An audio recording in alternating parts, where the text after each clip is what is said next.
특별한 찬양 감사합니다. 언제나 우리 하나님의 은혜를 찬양하는 찬양은 참 감동적입니다.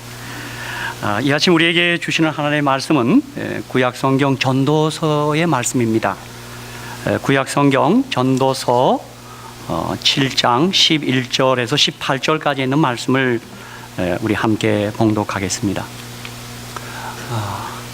우리 여러분이 전도서를 아마 이미 읽었고 사랑하시는 줄 제가 그렇게 알고 있습니다. 전도서는 특별히 그 헛되다란 말이 32번, 악하다란 말이 22번, 또 해 아래서란 말이 29번, 좀 뭔가 조금 우리를 돌아보게 하는 그런 단어들이 아주 자주 등장하는 그러한 우리 참회록이라고 할 수 있습니다. 전도서 7장 11절로 18절까지 있는 말씀입니다. 우리 시가서, 욥기, 시편, 잠언, 전도서, 아가, 우리 전도서 7장 11절로 18절까지의 말씀입니다. 지혜는 유업같이 아름답고 햇빛을 보는 자에게 유익하도다. 지혜도 보호하는 것이 되고 돈도 보호하는 것이 되나 지식이 더욱 아름다움은 지혜는 지혜 얻은 자의 생명을 보존함이니라. 하나님의 행하시는 일을 보라. 하나님이 굳게 하신 것을 누가 능히 곧게 하겠느냐. 우리 14절은 한번 우리 같이 읽겠습니다. 14절 우리 한 절만 우리 다 같이 함께 읽겠습니다. 시작. 형통한 날에는 기뻐하고 공고한 날에는 생각하라. 하나님이 이 두 가지를 병행하게 하사 사람으로 그 장래일을 능히 헤아려 알지 못하게 하셨느니라. 아멘. 내가 내 헛된 날에 이 모든 일을 본즉 자기의 의로운 중에서 멸망하는 의인이 있고 자기의 악행 중에서 장수하는 악인이 있으니 지나치게 의인이 되지 말며 지나치게 지혜자도 되지 말라. 어찌하여 스스로 배만케 하겠느냐. 지나치게 악인이 되지 말며 우매자도 되지 말라. 어찌하여 기한 전에 죽으려느냐. 너는 이것을 잡으며 저것을 놓지 마는 것이 좋으니 하나님을 경외하는 자는 이 모든 일에서 벗어날 것임이니라. 아멘. 저는 오늘 이 본문의 말씀을 가지고 우리 하나님은 인생의 안전지대 그런 제목으로 은혜를 나누고자 합니다. 참 시간이 살과 같이 빨리 지나가고 있습니다. 우리 2016년 샬롯은 참 여름이 좀 지루하고 길었습니다. 그때 우리들 모두가 덥다 하는 게 아주 입에 붙었습니다. 그러는 게 오늘은 특별히 춥다 하는 겨울이 되었습니다. 들어오시면서 다 춥다 하고 들어오시더라고요. 저도 바깥에 좀 서 있는데 코가 빨개, 술을 한잔 한 사람 좀 빨개지더라고요. 그러니까 추워졌습니다. 우리가 아는 대로 낮의 길이도 참 많이 짧아졌습니다. 벌써 5시만 되면 어둑어둑해지고 연세 드신 분들은 아마 야간 운행하시기가 아주 좀 어려운 그런 계절이 왔습니다. 우리 2016년도 한 20여일을 남겨두고 있습니다. 이미 우리가 광고한 것처럼 오늘은 우리가 상록원에 우리 어른들 한 40여 분이 계신 그곳에 우리가 방문 가고 또 다음 주 안식일에는 우리가 송년회, 어떤 분은 송년회, 어떤 분은 망년회 하는데 그런 잔치도 우리 가지려 합니다. 히브리인들은 이 구약을 타나크라고 그렇게 부릅니다. 우리 구약 그렇게 하는데 히브리인들은 타나크라고 그렇게 부릅니다. 이 타나크란 말은 토라, 네빔, 케투빔의 머리 글자입니다. 그러니까 토라, 네빔, 케투빔. 그러니까 토라는 진짜 우리는 이제 율법으로 번역했고, 네빔은 선지서고 선자의 글이고, 그 다음에 케투빔은 성문서, 시가서입니다. 그래서 그 머리 글자를 따서 나크라고 그렇게 부릅니다. 물론 이 토라가 구약의 가장 기본이 되고 근본이 되는 그런 아주 책이 됩니다. 그래서 누가복음 24장 44절에서 예수님도 모세의 율법과 선지자의 글과 시편에 나를 가리켜 기록한 것, 그렇게 얘기했어요. 여기 모세의 율법이 토라고, 선지자의 글, 그게 네빔, 예언서고, 또 시편은 케투빔, 우리로 얘기하면 시가서입니다. 그런데 우리 기독교인들은 이 케투빔, 시편, 시가서가 5권입니다. 욥기, 시편, 잠언, 전도서, 아가 5권입니다. 그런데 히브리인들은 이 시가서가 우리 기독교인들보다 더 많습니다. 물론 전체 구약의 책은 24권입니다. 우리로 하면 뭐 사무엘상하, 열왕기상하를 2권인데 그들은 한 권으로 다 묶었고, 에스라, 느헤미야도 한 권입니다. 그리고 호세아서부터 말라기까지는 우리 12권인데 그들은 12권이 한 권입니다. 그래서 그들은 24권이고, 시가서에는 우리는 5권인데 그들은 11권입니다. 우리 욥기, 시편, 잠언, 전도서, 아가 5권에다가 6권이 더 추가됩니다. 그 6권은 룻기, 에레미야, 애가, 또 에스더, 다니엘, 에스라, 느헤미야, 이건 한 권입니다. 그 다음에 역대기, 상하, 이것도 한 권으로 해서 이 6권이 우리 기독교인들이 이야기하는 5권에 추가돼서 히브리인들, 유대인들은 11권이 케투빔입니다.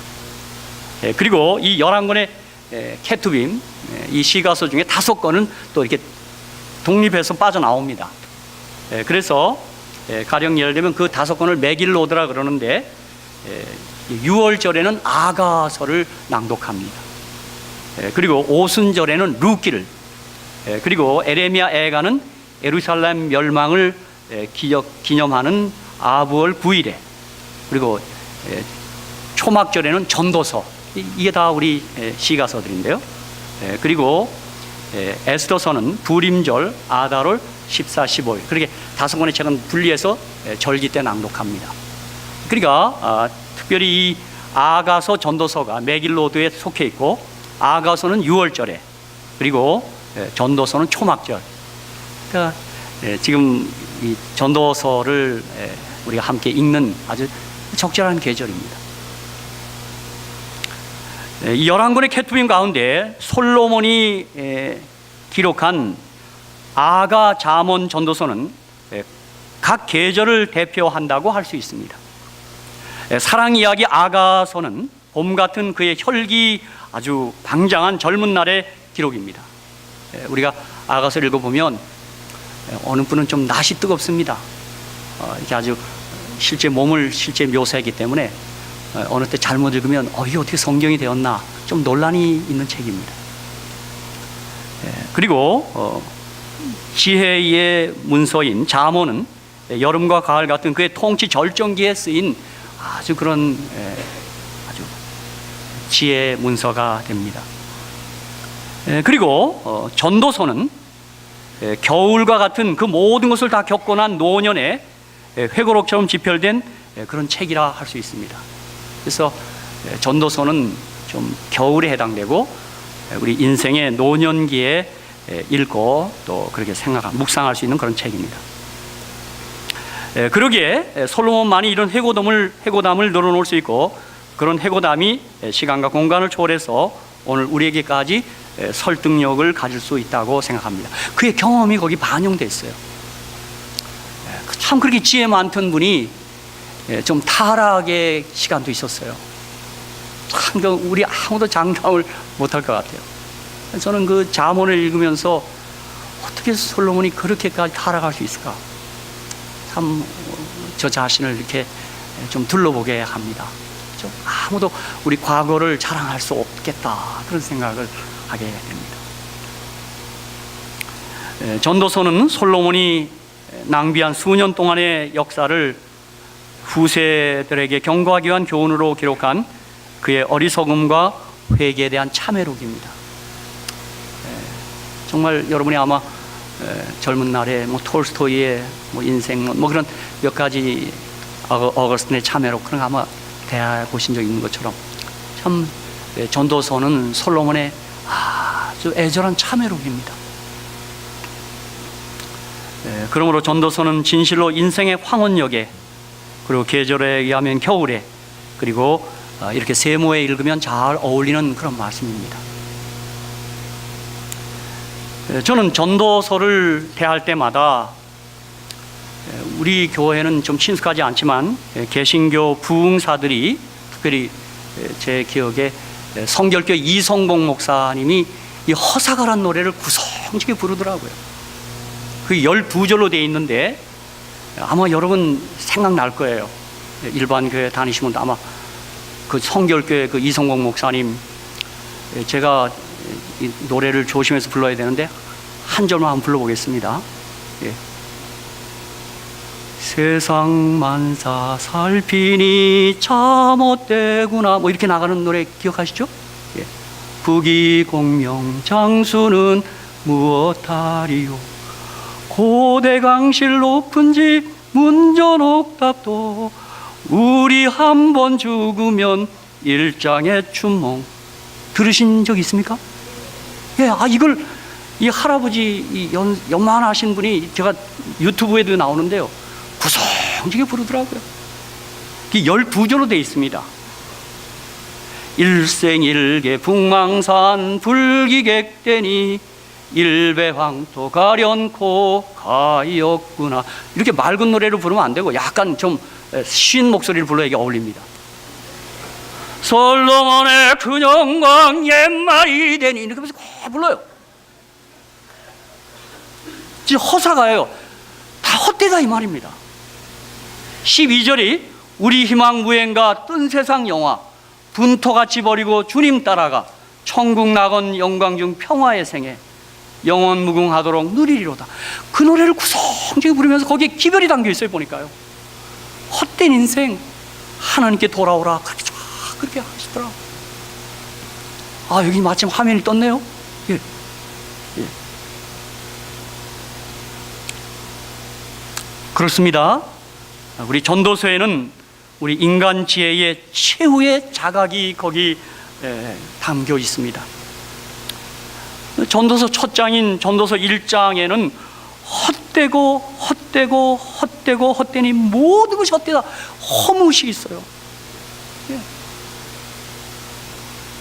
그리고 전도서 마지막 장인 전도서 12장에는 하나님 의식이 있어요. 허무의식으로 시작했다가 하나님 의식이 있어요. 그래서 전도서 12장 13절 14절에 일의 결국을 다 들었으니 하나님을 경외하고 그 명령을 지킬지어다. 이것이 사람의 본분이니라. 하나님은 모든 행위와 모든 은밀한 일을 선악간에 심판하시리라. 그렇게 끝을 맺고 있습니다. 정말 이 고백을 한 사람은 우리와 같은 사람이 아니었습니다. 정말 솔로몬은 안 해본 거 없습니다. 여러분이 아는 대로 여자도 1000명 있었어요. 1000명. 그 여자들 한 번이라도 손을 잡아봤나 모르겠습니다. 그분이 식사했던 메뉴는요, 열왕기 3, 4장에 있는데요, 벅적지근합니다. 집을 짓는 거며 누릴 걸 다 누렸어요.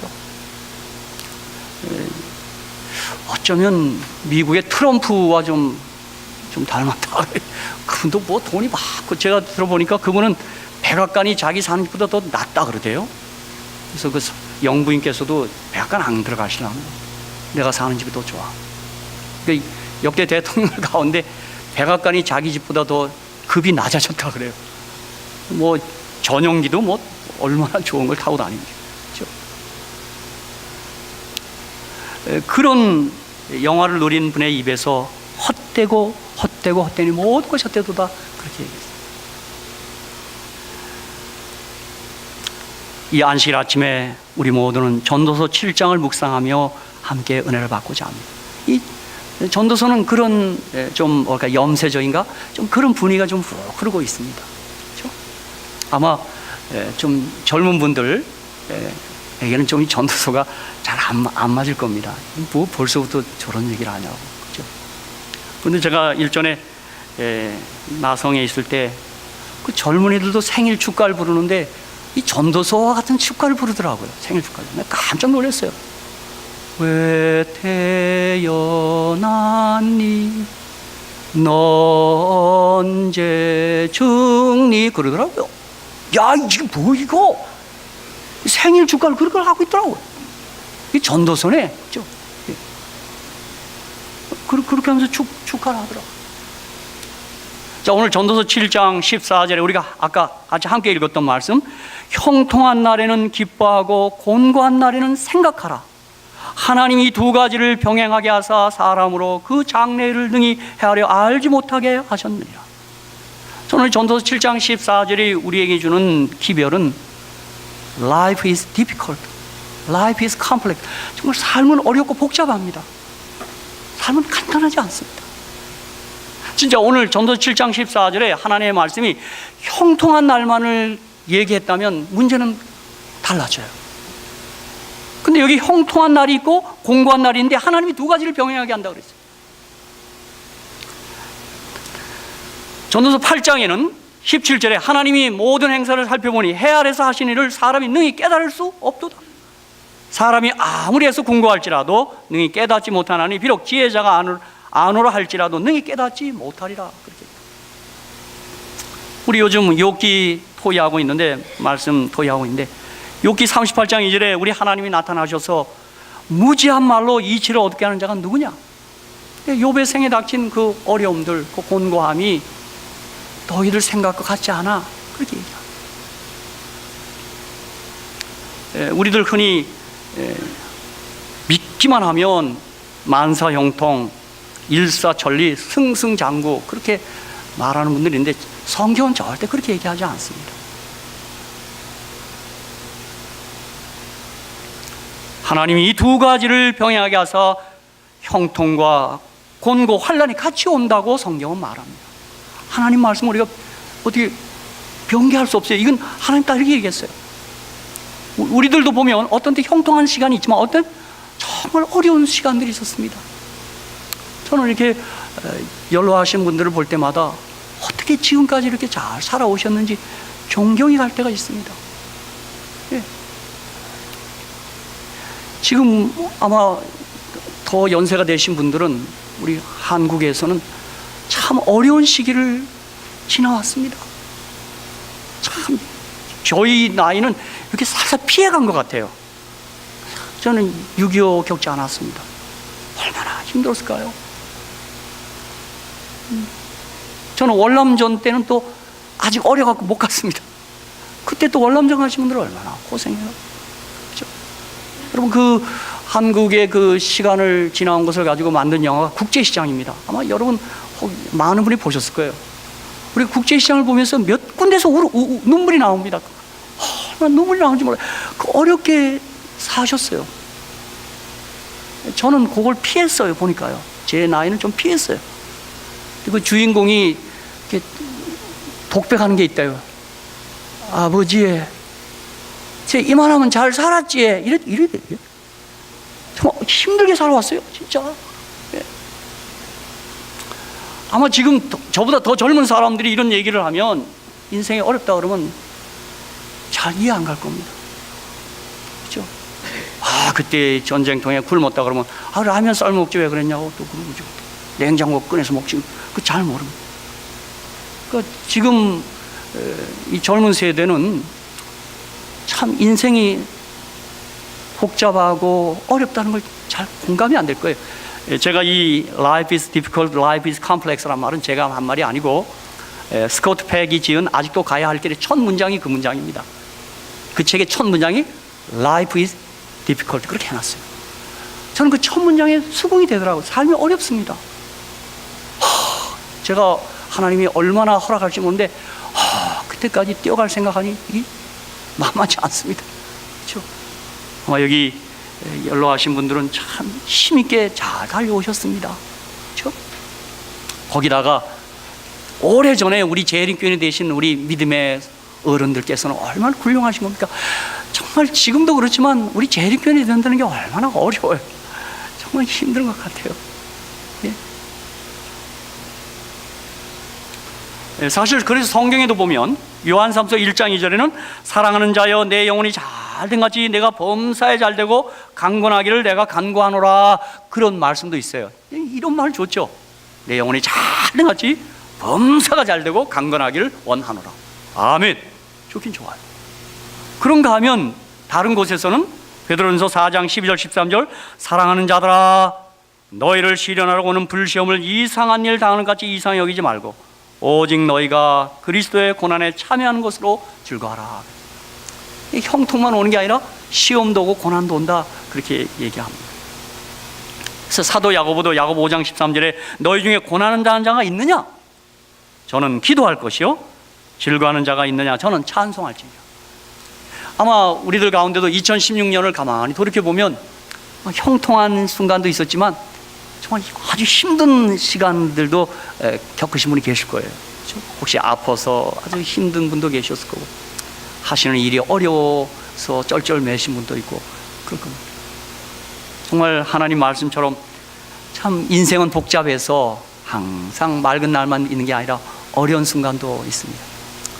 저도 제가 많이 살지 않았지만 신앙하고 나서도 가만히 어느 때 이렇게 고요한 시간에 돌이켜보면 참 힘든 순간들도 있었습니다. 소위 신앙을 하면서도 그때 생각하면 아찔합니다. 그때도 저를 붙잡아 주신 우리 하나님을 찬양합니다. 그때 침몰했을 뻔하는데 그 아찔한 순간들이 있어요. 네, 히브리 11장 믿음장을 우리가 읽어봐도 히브리서 11장 33에서 38절을 보면 저희가 믿음으로 나라들을 이기도 하며 의를 행하기도 하며 약속을 받기도 하며 사자들의 입을 막기도 하며 불의 세력을 멸하기도 하며 칼날을 피하기도 하며 연약한 가운데서 강하게 되기도 하며 전쟁에 용맹되어 이방 사람들의 진을 물리치기도 하며 여자들은 자기의 죽은 자를 부활로 받기도 하며 그 부분들은 아주 밝은 부분들입니다. 믿음으로 이겼다, 믿음으로 무엇이든 가능했다, 그렇게 기록해요. 그런데 38절 후반부서부터는 얘기가 달라집니다.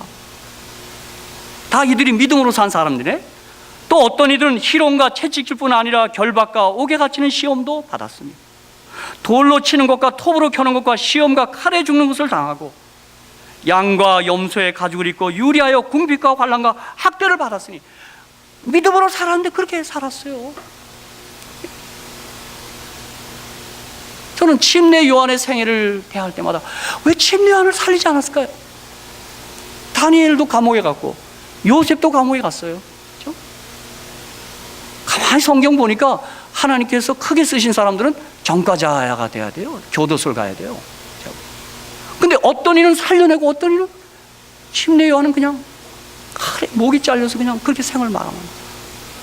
참 알 수가 없습니다. 이거 참 깨닫지 못하겠어요. 물론 시대의 소망에는 엘렌 화이트께서 그 이후에 향후 그리스도인 순교의 자리에 서는 사람들에게 용기와 위로가 되고자 요한을 그렇게 허락하셨다, 그렇게 설명을 하셨습니다. 그렇죠? 우리 가운데도 믿음을 갖고 우리 재림교인으로 그렇게 성실히 살았지만 병을 앓고 잠드신 분도 있습니다. 저는 신교훈 목사님 생각합니다. 제가 지금 신교훈 목사님 연세가 되고 있더라고요. 그분 돌아가신 나이가 지금 들어가고 있어요. 그때 전국 교회가 기도했지만 그 기도가 수락되지 않아서 참 그럴 때 우리 목사님께서 그 마지막 편지에 그렇게 썼더만요. 네, 기도가 거절돼도 괜찮다고. 나만 들어주면 어떻게 되겠냐고. 믿음을 갖고도 기도가 거절되고 응답되지 않은 수많은 사람이 있다고 그런 얘기를 했어요. 그렇죠? 그러므로 제가 드리고 싶은 말씀은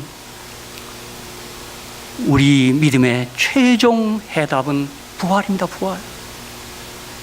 천국과 영생입니다. 이 땅의 것들이 아니더라고요, 보니까. 그렇죠? 이 땅에서 신앙하다가 내가 일찍 죽어도 사실은 문제 없는 것입니다. 왜? 그가 부활만 믿고 있다면 문제 없어요. 그래서 우리 요한복음 5장 39절에 너희가 성경에서 영생을 생각하고 성경을 상고하거니와 이 성경이 곧 내게 대하여 증거하는 것이다. 영생을 상고하는 책이에요. 뭐 병이 낫고 부자 되고 그것도 물론 약간 기여를 하겠죠. 그렇죠? 내가 절제하고 내가 성실히 살면 약간의 부분을 얻을 수 있겠죠. 그런 것들이 목적이 아니고 부활과 영생과 천국이 우리 신앙의 궁극적인 목표인 것을 저는 말씀드리고 싶습니다. 그렇죠? 우리가 이 땅에 가난하고 병들고 힘들어도 주님의 재림을 소망하고 부활을 확신한다면 우리가 이겨낼 수 있다고 저는 생각합니다. 저는 개신교 목사님 가운데 지금 돌아가신 CCC 회장이 김중호 목사님 책을 좋아하고 그분을 좋아합니다. 제가 좋아하는 이유는 그분이 꿈에서도 예수님을 꾸고 그분은 막 진짜 예수 하는 것 같아요. 예수 칼럼도 그분이 썼지만 진짜 그분이 우리 진리는 미처 몰랐지만 참 예수 사람 같습니다. 제가 책에 보면 책에는 글쓴이의 마음이 들어있거든요. 근데 그분도 그렇게 고난이 많더라고요. 6.25 전쟁 통해 가족들 많이 죽고요. 그런데 그의 사랑하는 딸이 또 암에 걸려 죽더라고요. 그 딸이 가장 믿음 좋고 가장 착한 딸이었답니다. 제가 그분이 그 딸하고의 마지막 장면을 글로 옮긴 걸 볼 때마다 눈물이 핑 놉니다. 그 딸이 그렇게 착한 딸이었답니다. 믿음도 좋고 예수님 사랑하고. 근데 그분이 뭐라고 고백했냐 하면 다 나가라 그랬답니다. 식구들 잠깐 나가 있으라고. 그 딸 둘이 손을 잡고 기도하는데 기도하기 전에 자기가 한 번도 그런 생각을 안 했는데 하나님이 좀 야속하더랍니다. 이 딸 어떻게 데려가냐? 이 딸 어떻게 데려가? 그런데 그분이 조금 더 지체하지 않고 그렇게 글을 썼어요. 아니야. 정답은 부활이야. 부활의 아침, 부활의 아침. 그렇게. 전 그 내용을 아멘 했습니다. 아멘. 그죠? 예? 아멘 했어요. 사랑하는 성도 여러분, 우리가 재림을 기다리고 부활의 소망을 갖고 사는 것이 얼마나 감사한 일인지요. 그렇죠? 우리가 그것을 믿고 있습니다. 그렇죠? 우리가 부활할 것을 믿습니다. 그렇죠?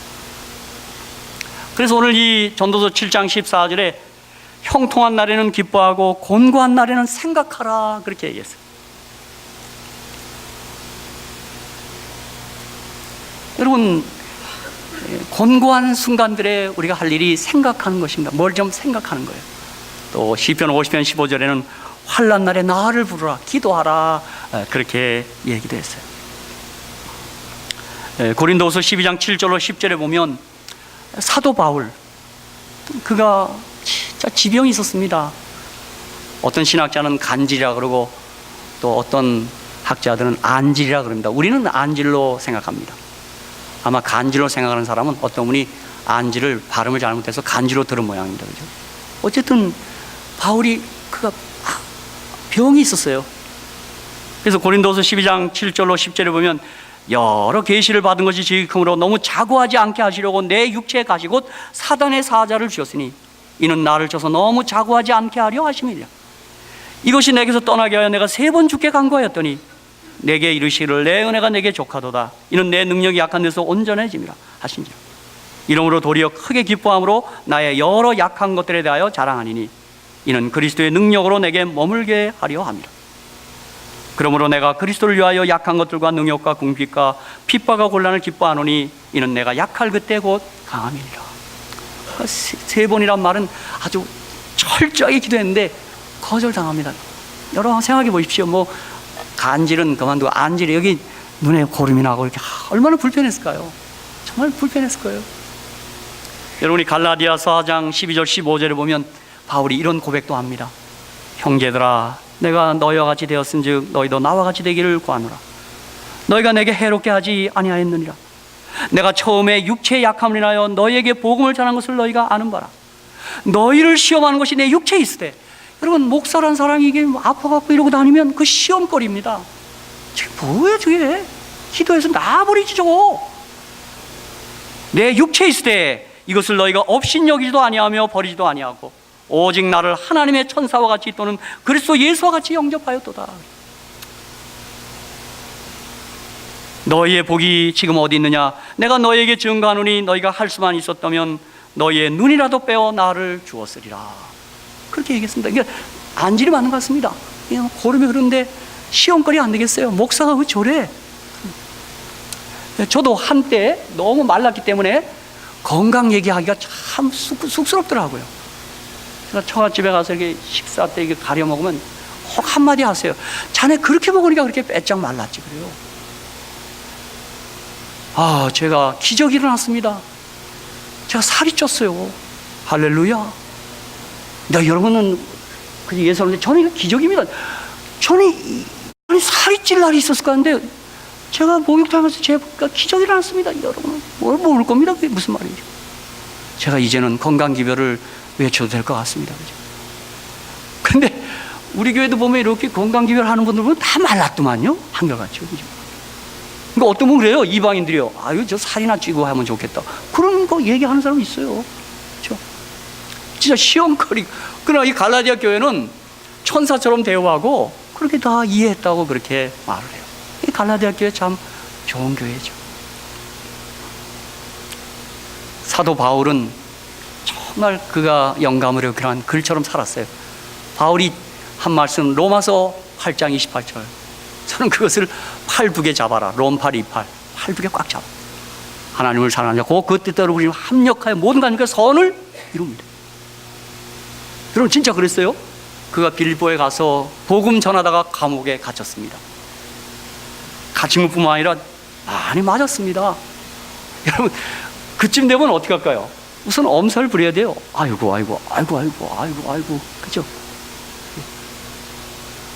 그런데 사도행 16장에 보면 바울은 정말 좀 예사로운 분이 아닙니다. 25절 16장 25절 밤중쯤 되어 바울과 실라가 기도하고 하나님을 찬미하며 제수를 듣더라. 아마 제수를 저런 인간이 다 있어. 어떻게 거기서 신음소리를 안 내고 참이라는 거예요. 기도하고요. 그랬더니 뭐가 일어나요? 지진을 한대. 지진이요. 그리고 간수가 그것 때문에 자결 하려고 그래요. 큰일 났어요. 근데 그 일로 계기로 해서 간수와 그의 가족들을 다 구원합니다. 진짜 롬8 28입니다. 제가 하나 읽은 글에 의하면 한 분이 이제 신학을 졸업하고 목회를 나오게 준비하고 있는데 그만 졸업반 때 교통사고를 당해서 다리가 잘라집니다. 그러니까 이분이 그 예기치 않은 상황에서 그 어려움 앞에서 그 신앙 다 잊어버리고 타락했습니다. 하나님께 원망했습니다. 뭐냐고 내가 주님께 헌신하려고 했는데 이게 뭐냐고 막 그랬어요. 근데 그를 아끼던 분이 그러지 말고 좀 바람도 식힐 겸 선교를 좀 나가면 어떻겠냐. 잠깐 바람을 쐬고 오라고. 근데 그가 선교라기보다는 그냥 너무 그냥 모든 게 포기 돼서 선교를 떠났습니다. 근데 그가 간 곳이 아프리카였는데 그가 선교하던 건 식인종 마을이었습니다. 식인종 마을에 잡혀서 이제 그가 곧 이제 가마솥에 익혀서 이제 그들이 드실 직전이에요. 그러니까 더 처절한 거예요. 이게 도대체 뭐예요? 근데 그가 그 순간에 잠깐 기도하는데 지혜가 스치는 거예요. 내 다리가 의족 아니냐, 의족. 고무다리. 아차! 그걸 칼을 달려서 썰었습니다. 내가 거기 의족을 썰었어요. 그리고 추장한테 한번 시식해보시라. 내 고기는 좀 특별한 고기를 한번 드셔보세요. 특별한 고기가 아니라 이게 뭐예요, 이게 뱉었어요. 그리고 다 엎드렸습니다. 이게 보통 사람이 아닌가 보다. 이 고기가 왜 이래요? 그게 계기가 돼서 그곳에 복음을 전하고 그가 본국의 선교 성공의 보고를 띄웁니다. 그날 그가 그 보고하는 날 웁니다. 하나님의 큰 섭리가 있었구나. 내 사고에도. 우리들이 그런 순간들이 있습니다. 그렇죠? 바울이 그날 그렇게 두들겨 맞고 그렇게 했을 때 그게 간수의 가족들을 구원할 그 일을 예비한 것이 누가 알았겠어요? 그렇죠? 여러분 우리가 신앙 여정을 해가다가 힘든 일을 만날 때, 어려운 일을 만날 때 생각하고 기도해야 하는 것입니다. 이 일을 통해서 하나님 무슨 일을 하실 것인가 좀 생각하는 것입니다. 그렇죠? 사실 저도 제가 늘 약하고 늘 아프고 그래서 저는 아픈 분들 보면 늘 이렇게 부담을 느낍니다. 잠깐 가서 기도라도 한번 해주면 좋겠다. 제가 그런 생각을 늘 하고 삽니다. 어느 땐 그것 때문인지 신유의 은사를 제가 몇 차례 받기도 했습니다. 기도해서 참 기적을 몇 번 주셨습니다. 전 특별히 제가 고마운 게 있어요. 제가 몇몇 사모님들이 아플 때 몇 분을 기도했습니다. 내가 이름은 얘기하지 않겠습니다. 오늘 때 야영에 가면 어떤 선배님이 날 불러요. 오라 그래요. 나 또 겁이 납니다. 이것도 뭐 내가 잘못했나? 그게 아니더라고요. 아프니까 박 목사 기도할 수 있겠냐? 예, 제가 제일 먼저 할 수 있죠. 제가 그렇게 해서 기도한 몇 분이 지금까지 건강하게 살아계십니다. 우리 하나님께 감사하고 있습니다. 그렇죠? 저를 아프게 하신 것도 다 혹시 아픈 분들을 위한 그런 사역을 위한 준비가 아니었나 그런 생각을 합니다. 이제 전도서 7장 16절 18절도 한번 우리가 묵상하도록 하겠습니다. 참 이거 어려운 말씀이에요. 지나치게 의인이 되지 말며 지나치게 지혜자 되지 말라. 어찌하여 스스로 패망케 하겠느냐? 지나치게 악인이 되지 말며 우매자 되지 말라.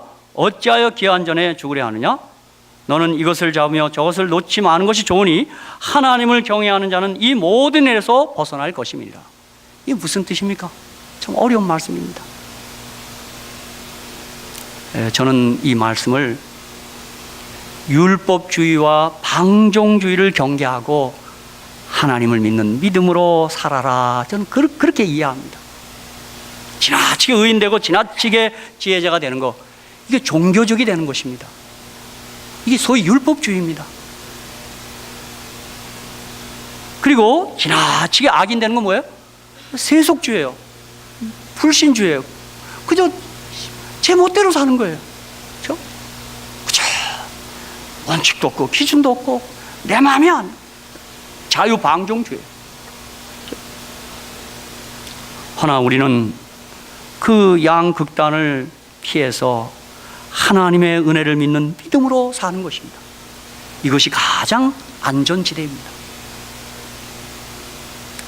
저는 이 세모에 우리 사랑하는 성도님들 향해서 제가 하고픈 덕담이 하나 있다면 창세기 43장 29절입니다. 요셉이 22년 만에 정말 만난 그 동생 베냐민, 그 같은 배에서 나온 동생 베냐민, 형들도 사랑했지만 그 베냐민을 만나서 뜨거운 가슴으로 건넨 한마디, 저는 그 말이 참 좋습니다. 소자여, 하나님이 내게 은혜 베푸시기를 원하노라. 그 은혜를 믿고 사는 것, 그것이 이 지나치게 의인되고 지나치게 악인되는 것, 그 중용의 자리에 바로 그것입니다. 사랑하는 성도 여러분, 여러분 모두에게 하나님께서 은혜를 베푸시기를 원합니다. 그 은혜를 우리가 믿음으로 사는 것입니다. 여러분이 성경을 읽어가면서 한번 이 은혜라는 단어를 그냥 지나치지 말고 한번 주목해 보십시오.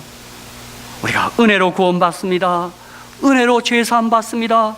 은혜로 평안의 복을 받고, 은혜로 건강해지고, 은혜로 우리가 즐거워하고, 은혜로 복받고, 은혜로 남에게 영적 유익을 끼치고, 은혜로 고난도 이길 수 있는 것입니다. 여러분 한번 은혜라는 단어 한번 찾아가 보십시오. 그렇죠? 여기 빌보 1장 29절 같은데, 그리스도를 위하여 너에게 은혜를 주신 것은 다만 그를 믿을 뿐 아니라 또한 그를 위하여 고난도 받게 하십니다. 열왕기상 13장 6절, 왕이 하나님의 사람에게 말하여 가로되 청컨대 너는 나를 위하여 내 하나님 여호와께 은혜를 구하여 내 손으로 다시 성하게 기도하라. 하나님의 사람이 여호와께 은혜를 구하니 왕의 손이 다시 성하여 전과 같이 되리라. 여러분 전부 은혜로 사는 것입니다. 우리가 이 해에도 진짜 은혜로 살았습니다. 진짜 우리가 은혜로 살았어요. 그렇죠?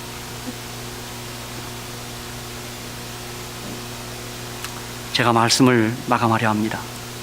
제가 다시 한번 요셉의 생애 기록을 읽으면서 은혜를 받은 성경절이 있었습니다. 창세기 50장 20절에 당신들은 나를 해하려 하였으나 하나님은 그것을 선으로 바꾸사 오늘과 같이 만민의 생명을 구원하게 하시려 하셨나니. 이게 십자가 얘기더라고요. 해하려 했으나 그 해하려 했단 말이 히브리어는 악하게 했다 이 말이에요. 근데 선으로 바꾼다면 토브, 선악과 할 때 그 토브 그 단어를 씁니다. 보니까 사실 우리 모두가 죄인으로서 주님을 진짜 죽였어요. 우리가 십자가에 못 박았어요, 죄로. 근데 그것을 선으로 바꾸사 우리를 다 구원하시고 생명을 주셨다는 거, 그게 십자가 얘기입니다. 그렇죠? 그러므로 이 요셉의 한 말은 십자가 사랑을 말하고 있는 것입니다. 여러분이 세모에 우리 모두가 십자가 앞으로, 십자가 사랑 앞으로 달려나가시기를 간절히 주의 이름으로 축복합니다. 여기 특별히 화이트인이 시대소망 660페이지에 그리스도의 죽으심만큼 그분의 사랑을 우리에게 효험있게 만드는 것은 없다. 우리가 즐거움으로 그분의 재림을 바라볼 수 있는 것은 오로지 그분의 죽으심 때문이다. 예수님의 희생은 우리의 소망의 중심이다. 그 위에 우리는 우리의 신앙을 고착시켜야 한다. 그렇게 말씀했어요. 제가 이 말씀을 준비하면서 한국에 있는 한 장로님이 우리 김명호 목사님 그 설교한 그 부흥의 테이프를 이렇게 카톡으로 보내셨어요. 제가 그 설교를 듣는데 보니까 설교 중에 이런 질문을 하세요. 어린 양이 어디로 인도하니 따라가는 게 무슨 뜻입니까? 회중에 묻더라고요. 그러니까 다 뭐 이렇게 저렇게 대답을 해요. 그러더니 성서 얘기를 하세요. 우리가 죄를 지으면 어린 양과 함께 가서 속죄의 은혜를 누리잖아요. 그죠? 양을 죽였어요. 또 이렇게 물어요. 자, 그때 그 죄인이 양을 끌고 갑니까? 양이 그 죄인을 끌고 갑니까? 묻더라고요. 그러니까 대부분의 사람들이 예, 죄인, 내가 양을 끌고 갑니다. 이렇게 답을 하더라고요. 그러니까 목사님 웃으면서 맞긴 맞지만 틀렸습니다. 양이 우리를 끌고 가는 겁니다. 그렇게 얘기하더라고요. 그러면서 계시록 13장에 어린 양이 어디로 인도하니 따라가는 자, 그걸 우리는 자꾸 부담을 가져요. 거기 뭐 흠이 없고. 그렇게 생각하지 마시고 우리가 재림의 날까지 어린 양을 쫓아가기만 하면 여기 시대 소망에 있는 것처럼 우리가 그 주님을 기쁨으로 맞이할 것이라고 그 회중들에게 은혜와 용기를 주시더라고요. 전 그 대목에서 크게 은혜를 받았습니다. 사랑하는 성도 여러분, 죽임당한 어린 양을 이 세모에 더 가까이 따라가시고 주님 재림의 날까지 끝까지 따라가시는 저와 여러분이 되시기를 주님의 이름으로 축복합니다.